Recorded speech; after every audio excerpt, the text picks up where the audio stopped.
Hello mga kamag-anak. For today's video nga ay magtatanim tayo ng sweet corn. Ang variety nga na itatanim natin ay sweet fortune ng Ramgo Seeds. Ito nga palang gamot na to mga kamag-anak ang hinahalo namin sa buto bago itanim. Dito nga sa lugar namin mga kamag-anak, dito sa San Miguel, Bulacan ay may tatlo kami ng klase ng pagtatanim. Merong tinutundos, merong pinapaat, saka merong ibinabasol. So ang gagawin natin pagtatanim dito ay basol. So ayan, kung makikita nyo, merong taga-basol tapos ibinubudbud yung mga buto. Tigda dalawang buto nga ng mais mga kamag-anak ang inilalagay kada butas. Tapos ayan, makikita nyo kung gaano kalayo yung kanyang pagitan. So sa ganitong klase ng pagtatanim mga kamag-anak, kailangan nyo ng taga-basol, ng taga-budbud ng buto, tsaka taga-tabon.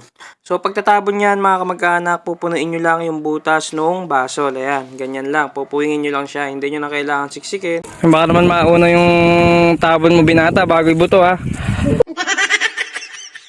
Ito nga yung hawak ko mga kamag-anak, ito yung pambasol. So kailangan tama lang yung pagbagsak natin dyan para hindi maging masyadong malalim yung butas. Hanggang dito na lang po, paalam!